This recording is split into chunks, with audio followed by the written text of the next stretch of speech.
بسم اللہ الرحمن الرحیم وبہ نستعین الحمد للہ رب العالمین والصلاة والسلام علی سید المرسلین وعلی آلہ وصحبہ اجمعین ومن تبعہم بإحسان الی یوم الدین.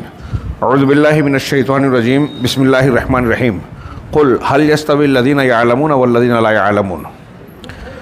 صدر مجلس اور جمعیت اہل حدیث مالیگاؤں کے امیر محترم جناب اقبال احمد سر صاحب حفظہ اللہ، علماء کرام، معززین جمعیت و جماعت، ذمہ داران، بزرگان، میرے بھائیوں، بچوں اور بچیوں، اس وقت اجلاس کی درازی اتنی ہو چکی ہے کہ کچھ بھی کہنا مناسب معلوم نہیں ہوتا، لیکن سالانہ اجلاس ہے. انتہائی اختصار کے ساتھ دو ایک باتیں بچوں کے لیے اور دو ایک باتیں بڑوں کے لیے میں عرض کرنا چاہتا ہوں. یہ مدرسہ ابی بن کعب رضی اللہ تعالیٰ عنہ کے نام سے منسوب جمعیت اہل حدیث کا مقامی مدرسہ اور مکتب ہے. طلبہ کو معلوم ہونا چاہیے کہ جس شخصیت کے نام پر اس مدرسے کو منسوب کیا گیا وہ کون تھی. صحابی رسول تھے. صحابہ کرام میں ان کا شمار علماء میں ہوتا تھا، اور علماء میں اللہ کے نبی صلی اللہ علیہ وسلم سے ثابت ہے کہ چند صحابہ کو آپ نے کہا کہ اگر کوئی شخص قرآن سیکھنا چاہتا ہے تو وہ ان صحابہ کی طرف رجوع کرے. ان میں سے ایک ابی بن کعب رضی اللہ تعالیٰ عنہ، اور یہ شخصیت وہ تھی جن کے بارے میں بخاری مسلم کی حدیث ہم سنتے ہیں کہ اللہ تبارک و تعالیٰ نے ان کو بلا کر کہا کہ میں تم کو قرآن سنانا چاہتا ہوں. اللہ نے مجھے کہا ہے کہ میں تمہیں لم یکن الذین کفروا پڑھ کر سناؤں. تو حضرت ابی نے پوچھا کہ کیا اللہ تعالیٰ نے میرا نام لیا ہے؟ اللہ کے نبی صلی اللہ علیہ وسلم فرمایا ہاں. یہ سن کر حضرت ابی بن کعب رضی اللہ تعالیٰ عنہ رونے لگے. ان کی آنکھوں سے آنسو جاری ہو گیا. کیوں؟ کہ میرا نام اللہ نے لیا. ابھی آپ کو سند ملی تو خوشی ہو رہی ہے، انعام ملا تو خوشی ہو رہی ہے. ایک بندے کے لیے اس سے بڑھ کر خوشی کی بات کیا ہو سکتی ہے کہ اللہ تبارک و تعالیٰ اس کا ذکر کرے. اور یہاں سوچنے والی بات ہے کہ اللہ تعالیٰ نے ان کا ذکر کیوں کیا؟ اس لیے کیا کہ وہ قرآن کا علم رکھتے تھے. ابھی آپ نے حدیث سنی کہ سب سے بہترین شخص تم میں وہ ہے جو قرآن سیکھے اور سکھائے. یہ اللہ کا کلام ہے جو انسانوں کی ہدایت کے لیے اللہ نے اسپیشلی نازل کیا. لہٰذا سیدھی سادھی بات، لمبی چوڑی بات نہ کرتے ہوئے کہ دنیا میں علم سب سے اہمیت کی حامل چیز ہے، اور تمام علوم میں علوم کا مرکز، مصدر، بنیاد قرآن ہے. سب سے اہم علم قرآن ہے. وہ شخص انتہائی بدقسمت ہے جو قرآن نہیں جانتا، قرآن نہیں پڑھتا، قرآن سے دور ہے، قرآن کی تعلیم سے محروم ہے. اس سے بڑا بدقسمت کوئی ہے ہی نہیں. لہٰذا یہ قسمت کی بات ہے. طلبہ بچوں سے کہہ رہا ہوں کہ آپ اس مدرسے میں پڑھنے کا آپ کو اللہ نے موقع دیا. کسی کو تکمیل قرآن کی سند مل رہی ہے. ایک بچی نے ماشاءاللہ جو معلمہ ہیں حفظ کو مکمل کیا. قرآن کا پڑھنا مسلمانوں پر حق ہے. 5 قرآن کا پڑھنا، سمجھنا، عمل کرنا، پھر اسے دوسروں تک پہنچانا. ہاں، قرآن کو پڑھنا، اس میں غور و فکر کرنا، غور و فکر کرنا، سمجھنا، اس پر عمل کرنا، اور پھر دوسروں تک پہنچانا. یہ قرآن کے حقوق ہیں. لہذا یہ بچوں کے لیے بات ہے کہ آپ اسکول میں جاتے ہیں، بہت اچھی بات ہے. دنیا کی بہت ساری چیزیں سیکھتے ہیں، سیکھنا چاہیے. لیکن یہ جو مدرسے میں آپ نے سیکھا، یہاں ٹوٹے پوٹے اور اچھے انداز میں کچھ بچوں اور بچیوں نے حدیثیں سنائی، قرآن کی تلاوت کی، نظمیں سنائی، اور اس کے علاوہ جو ہے تقاریر کی بہترین. یہ جو علم اور باتیں آپ نے تقریروں میں بیان کی ہیں، یہ آپ کی بنیاد ہے، جڑ ہے. یہ زندگی بھر آپ کے لیے مفید اور کام کی ہے. یہ طلبہ کے لیے بات ہوئی، اور ہم یہاں اس بات پر خوش ہو رہے ہیں، اور واقعی آج خوشی ہوتی ہے کہ ایک طالب علم عربی متن کے ساتھ، ترجمے کے ساتھ ہمیں حدیث سنائے.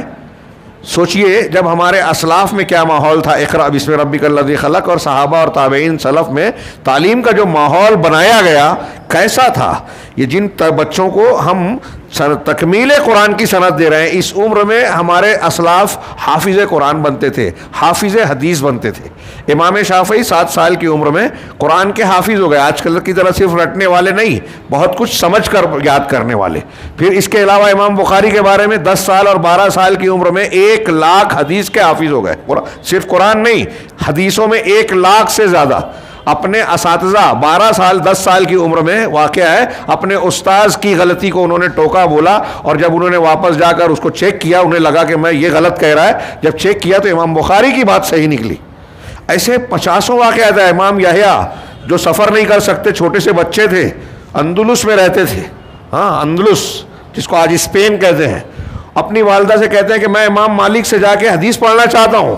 ان کے علم کا شوق ذوق تھا، ہاں قرآن و حدیث کے سیکھنے کی اہمیت ان کی نظر میں تھی۔ بچپن میں ماحول ایسا تھا کہ بچوں کو بھی یہ احساس ہوتا تھا کہ قرآن حدیث سیکھنا چاہیے، تعلیم حاصل کرنا چاہیے، اور اس کے لیے ہمیں قربانی دینی چاہیے۔ ماں کا گھر چھوڑ کر دور خود سے جانے کی خواہش ظاہر کی۔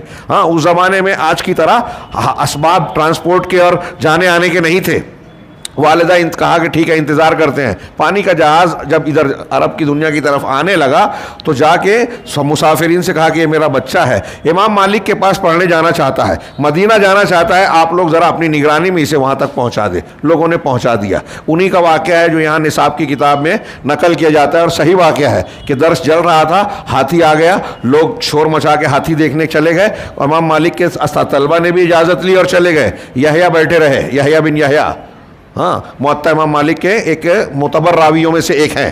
تو ان سے پوچھا امام مالک نے کہ ہاتھی آپ کے ادھر ہوتا ہے کیا؟ کہا نہیں۔ تو کہا آپ کیوں نہیں گئے دیکھنے؟ کہا میں اتنی دور سے آپ کے پاس اللہ کے رسول صلی اللہ علیہ وسلم کی حدیثیں، قرآن اور حدیث پڑھنے آیا ہوں، ہاتھی دیکھنے نہیں آیا۔ یہ پرانے زمانے کے اس ماحول کی میں تھوڑی سی جھلک پیش کر رہا ہوں بچوں کے لیے۔ بڑوں کے لیے ایک بات کہ آج ہمارے اوپر کئی درجے کی ذمہ داریاں ہیں۔ سب سے اہم ذمہ داری علم کے ساتھ تربیت کی ہے، تعلیم کے ساتھ تربیت کی ہے، اور تعلیم کی اہمیت، افادیت، فضیلت، فوائد پر ہم بہت تقریریں کرتے سنتے سناتے ہیں، لیکن پریکٹیکل لائف میں جب ہم تعلیم اور علم کی مقصدیت کو سامنے رکھ کر کہ قرآن و حدیث میں یا انسانی اعتبار سے علم کا مقصد کیا ہے، اس کے نتائج کیا ہونا چاہیے، اس معیار پر جب ہم جائزہ لیتے ہیں تو ہمیں ایسا لگتا ہے کہ تعلیم کا صرف نام ہے، دکھاوا ہے، اس کا حقیقت میں تعلیم ہے وہ نہیں۔ کوئی کسی نے اب تو جیسے عوام کی تو بات چھوڑیے، کتنا ذوق ہے لوگوں کو، ہاں یہ جو بچوں کا جو پروگرام ہے نا، اس کو ابھی دیکھیے، میں ایسا مانتا ہوں کہ اگر غور سے دیکھیں تو بہت سے بڑے بڑے پروگراموں کے مقابلے میں یہ زیادہ اہم ہے۔ اگر ہم علم کی، تعلیم کی اور موجودہ ماحول میں اس کی اہمیت کو سمجھیں تو یہ اہم ہے، لیکن ہمارے یہاں میں ایسا مانتا ہوں کہ اللہ کے رسول صلی اللہ علیہ وسلم کا جو فرمان ہے کہ قیامت کی نشانیوں میں سے ایک نشانی ہے کہ علم اٹھا لیا جائے گا اور جہالت عام ہو جائے گی۔ قیامت کی نشانی، ایک حدیث ہے بخاری مسلم کی، ہاں ایک دوسری حدیث جو امام عبداللہ ابن مبارک، امام لالکائی وغیرہ نے نقل کیا اور علامہ البانی نے صحیح کہا ہے کہ قیامت کی نشانی یہ ہے کہ علم کو چھوٹے لوگوں کے پاس تلاش کیا جائے گا۔ چھوٹے لوگوں کی تشریح اہل بدعت سے بھی کی گئی ہے، اور ایسے لوگ جو ناتجربہ کار ہیں، ناپختہ کار ہیں، ان سے علم حاصل کرنا، جانتے نہیں ہیں، ان کو لائک کر رہے ہیں، اہل علم پر تنقید کر رہے ہیں، ان کو لائک کر رہے ہیں۔ تو ہمارے یہاں علم اور اہل علم کی اہمیت، افادیت اور شعور آج ختم ہوتا جا رہا ہے، مٹتا جا رہا ہے، اور اس کے مظاہر اور اس کے نتائج کیا ہو رہے ہیں؟ علم کا اٹھا لیا جانا، علماء کی قلت۔ جو اہل نظر علماء ہیں، فقہی استنباط اور شریعت کے اندر گہری نگاہ رکھتے ہیں، ایسے علماء آج بہت کم ہیں، اور ہیں بھی تو ان کی قدر نہیں ہے، علم کی قدر نہیں ہے۔ ہمارے یہاں آپ مظاہرہ کر سکتے ہیں کہ شوق پورا کرنے کے لیے گھنٹوں بیٹھنے والے ٹی وی کے سامنے موبائل کے ساتھ، ہاں اگر تقریر اور پروگرام میں درس قرآن، درس حدیث میں تھوڑی تاخیر ہو جائے تو انہیں گرا معلوم ہوتا ہے۔ ان مجلسوں میں کتنے لوگ رہتے ہیں آپ اندازہ لگائیں، اور شوق اور دنیا کے دوسرے امور میں کتنے لوگ رہتے ہیں اس کا اندازہ لگائیں۔ میں اس تناظر میں کہہ رہا ہوں کہ غور کرنے کی بات ہے کہ علم کی اہمیت و افادیت کتنی آج بڑھ گئی ہے، اور لوگوں کے ذہن میں کتنی گھٹ گئی ہے کہ عوام تو یہ بے ذوقی کا، بدذوقی کا شکار ہے ہی۔ خواص میں بھی ہم دیکھتے ہیں کہ ادارے، جانے دیجئے دوسرے مقامات جہاں تعلیم کا دور دورہ ہے، نام لیا جاتا ہے، اسٹیج سے فضیلت بیان کی جاتی ہے، وہاں تعلیم تجارت بن گئی ہے، ڈگری کی دکانیں کھل گئی ہیں، کالج، اسکول، مدرسے، کہیں تعلیم کا ذوق نہیں ہے، مقصدیت اور اخلاص نظر نہیں آتا، الا ماشاء اللہ، ختم میں یہ نہیں کہتا، لیکن قلت ہے، اور اس کے مظاہر ہم کو عمل کی شکل میں جو ہم پریکٹیکل لائف میں دیکھتے ہیں نظر آتے ہیں۔ اس کے بالمقابل ایک طرف ہمارے یہاں علم بحران کا شکار ہے، تعلیم ہے تربیت نہیں ہے، انفارمیشن صرف معلومات ہو جانا علم نہیں ہے۔ قرآن کے معیار کے مطابق تعلیم یا علم والا کون ہے؟ انما یخشی اللہ من عبادہ العلماء، اللہ سے وہی بندے ڈرتے ہیں جو جتنا علم رکھتے ہیں۔ جو جتنا علم رکھے گا اتنا ڈرے گا، اس کا مطلب جو جتنا اللہ سے نہیں ڈرے گا وہ اتنا بے علم ہے۔ اب اس معیار پہ دیکھیے تو آج ہمارے سماج میں علم والے کتنے ہیں؟ ہاں، اللہ رب العالمین نے علماء کو اٹھا لیا، علم کم ہو گیا، جہالت عام ہے۔ اب جہالت کے عام ہونے کی شکلیں، کاش وقت ہوتا تو میں اس میں کچھ تفصیل سے بات کرنا چاہتا تھا، صرف اشارہ کروں کہ آپ دیکھیے کہ آج الحاد، بے دینی، گمراہی، انحراف، بد مذہبی، بد منہجیت یہ عام سے عام ہوتی چلی گئی۔ ابھی حافظ عبد التواب تذکرہ کر رہے تھے کہ ہمارے ہاں کچھ ایسے مکاتب اور مدارس ہیں کہ وہاں غیر منہجی چیزیں پڑھائی جاتی ہیں۔ ایک طرف کچھ اٹریکشن ہے کہ قرآن تجوید اچھا ہے، لیکن وہاں دوسری طرف بدعتی دعائیں یاد کرائی جا رہی ہیں، آداب زندگی میں غلط عقیدے بتائے جا رہے ہیں، اہل تصوف کے عقیدے بتائے جا رہے ہیں۔ ہمارے ہاں اس کی کوئی پرواہ نہیں ہے۔ ہمارے ہاں سرپرست حضرات اس پر توجہ نہیں دیتے، یہ پارٹ ٹائم جاب ہو گیا، یعنی اگر مدرسہ گیا بچہ گیا نہیں گیا کوئی بات نہیں، اہتمام ہوگا ان اسکول اور کالجوں کے لیے جہاں وہ ڈگری ملتی ہے جس سے دنیا کمائی جا سکے، اس کے لیے بھاری فیس دیں گے، اس کے لیے وقت دیں گے، اس کے لیے وہ سرپرستوں کی ضرورت پڑی تو پیرنٹس میٹنگ میں جا کے اپنے بچوں کا جائزہ لیں گے، اس کے لیے ہم کہیں گے کوئی بات نہیں، گیا نہیں گیا بچہ۔ یہ ہمارے نزدیک میں ایسا مانتا ہوں کہ بے ذوقی نہیں بد ذوقی ہے، یہ قرآن و حدیث کے علم کی ناقدری ہے۔ اور میں یہ کہنا چاہ رہا ہوں والدین سے، بچوں سے، بڑوں سے، ذمہ داروں سے کہ آج کے ماحول میں ہم دیکھیں کہ جہاں ہماری تربیت کی ذمہ داری ہے نا، تعلیم و تربیت کا دائرہ سمٹتا جا رہا ہے، محدود سے محدود تر ہوتا جا رہا ہے۔ آپ فلمیں ہیں، ٹی وی ہے، موبائل ہے، غلط ماحول ہے، دنیا داری کا ماحول، یہ جدید چیزیں جو ہمارے بچوں کو اٹریکٹ کرتی ہے۔ چھوٹا بچہ ضد کر کے موبائل لیتا ہے، بہت کوشش کر کے بھی آدمی جو ہے اس کو نہیں بچا سکتا۔ ہاں، قرآن سننے کے لیے تیار نہیں اور ہم سنانے کا ماحول نہیں پیش کرتے، لیکن موبائل برابر دیکھے گا، گیم برابر کھیلتا ہے۔ ایسے میں آپ سوچئے کہ آج بچوں کی تربیت کتنی مشکل ہو گئی ہے۔ اور یہ جو مدرسے چل رہے ہیں نا، چھوٹے مکتب، آج کے بچوں نے جو حدیثیں سنائی، قرآن کی آیت سنائی، یہ کوئی معمولی بات نہیں ہے۔ اس ماحول میں جب بچے گانے سن رہے ہیں، موبائل سے لگے ہوئے ہیں، ان کو ایسی چیزیں سکھائی جا رہی ہیں ٹی وی کے ذریعے سے اور دوسرے ذریعے سے جو ان کو دین سے دور کر رہے ہیں، جو ان کی بچپن کو ہی تباہ و برباد کر رہے ہیں اور ان کو الحاد، بے دینی، شبہات اور شہوات کے فتنوں کے راستے پر لے جا رہے ہیں۔ ہر طرف سے یہ الغار ہے، خاص طور سے مسلمانوں کی اگلی نسل ٹارگٹ ہے۔ ہر معاملے میں نصاب تعلیم میں ہم کو دین سے دور کرنے کی کوشش کی جا رہی ہے، میڈیا سے وہی کوشش ہو رہی ہے۔ ہمارے ارد گرد اور درمیان میں ایسے لوگوں کو دین کا داعی بنا کر پیش کیا گیا جو منحرف فکر پیش کرتے ہیں، علماء پر تنقید کرتے ہیں، قرآن و حدیث میں کیڑے نکالتے ہیں۔ ایسے میں جب ہمارے بچے کو یہ یقین ہو، ایک بچی نے تقریر کی، بچے نے نظم پڑھی کہ ہم کیسے مسلمان ہیں، دنیا کی ہمیں فکر ہے، عقبہ کا نہیں دھیان، اور بچی نے تقریر کی کہ رسول اللہ صلی اللہ علیہ وسلم کی شخصیت کے سامنے سیرت کو اختیار کریں، اس کے بالمقابل اگر ہم اس کو چھوڑتے ہیں تو الحاد ہے، بے دینی ہے، اللہ تبارک و تعالیٰ کے عذاب اور ناراضگی کو دعوت دینے کا ہم خود اعلان کر رہے ہیں۔ یہ تعلیم جو بچے یہاں پیش کر رہے ہیں، جو پیش کیا، اس کی آج بہت شدید ضرورت ہے، اور خاص طور سے جدید ماحول میں۔ میں کوئی اور باتیں کہنا تھی لیکن نہ کہتے ہوئے صرف پھر سے اپنی بات کو دہراؤں کہ یہ جو مدرسہ ہے اس کی قدر کیجئے، اہمیت اس کی سمجھیے۔ اس میں ایک تو یہ کہ جو غیر اسلامی دنیا سے ہمارے لیے ٹارگٹ کیا گیا، ہم کو خبر نہیں ہے، یہود، نصارہ، ہنود پریوار جو مختلف قسم کا مسلم دشمن پریوار جو کام کر رہے ہیں، وہ کہاں کہاں سے ہمارے بچوں کو اور ہماری نوجوانوں کو نشانہ بنا رہے ہیں، ہم سوچتے بھی نہیں ہیں۔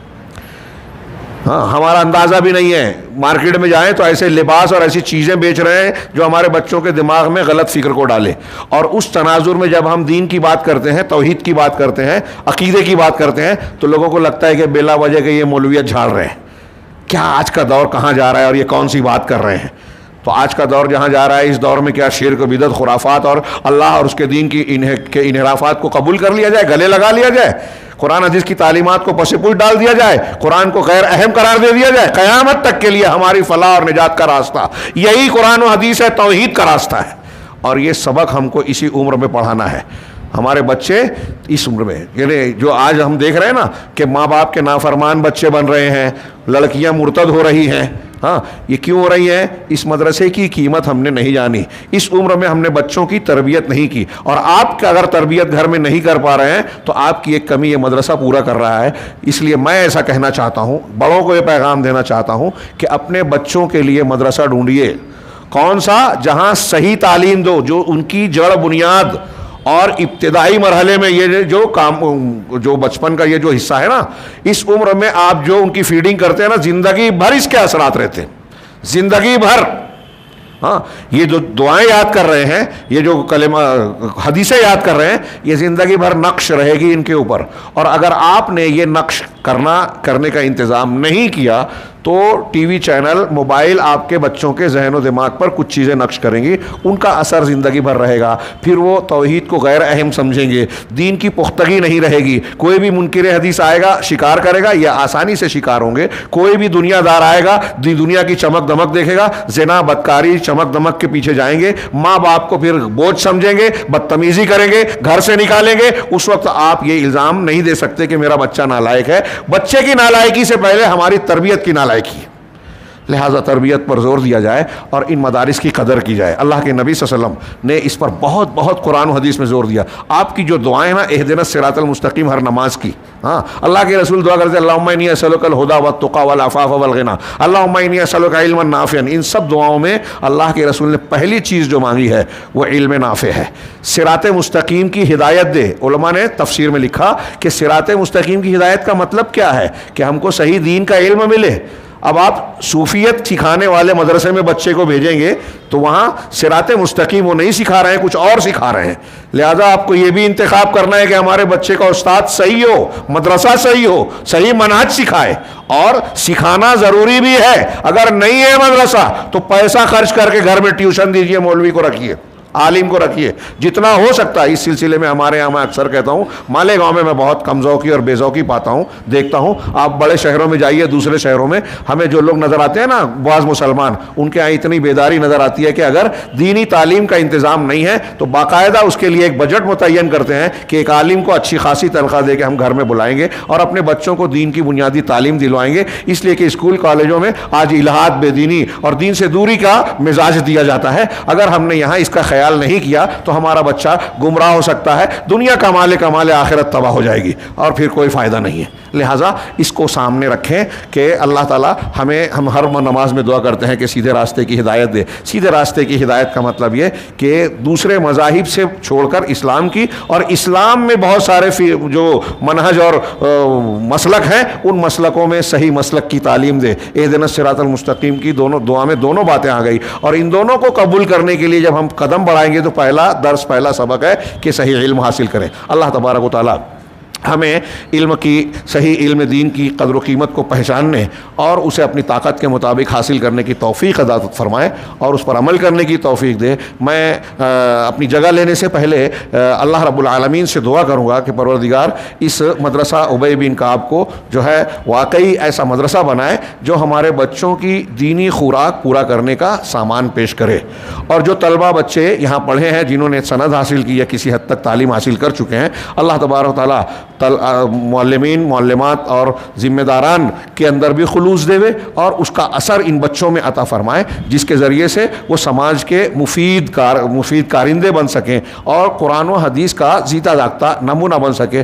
پروردگار ہم سب کو علم صحیح کے ساتھ عمل صالح کی توفیق عطا فرمائے۔ وآخر دعوانا ان الحمدللہ رب العالمین۔ اللہ کا شکر ہے، اور اللہ کے بعد میں جمعیت اہل حدیث کے ذمہ داران کا بھی شکریہ ادا کرتا ہوں، آپ تمام حضرات کا بھی شکر ادا کرتا ہوں، اور دعا کرتا ہوں کہ اس مدرسے کے آج کے اس پروگرام کو سرسری اور عمومی یا روایتی پروگرام کی طرح نہ لیں، بلکہ آج یہ پیغام لے کر جائیں کہ ہمیں اس مدرسے کی، علم دین کی، اور خاص طور سے ابتدائی زمانے میں بچوں کی تربیت و تعلیم کی اہمیت کو ترجیح دے کر اس پر خاص توجہ دینی ہے، محنت کرنی ہے، اور اللہ تعالیٰ کے ساتھ سے یہ کوشش کرنی ہے کہ اللہ تعالیٰ ہمیں خلوص کے ساتھ اس عمل کو کرنے کی توفیق دے۔ وآخر دعوانا الحمدللہ رب العالمین، صلی اللہ علیہ نبینا محمد۔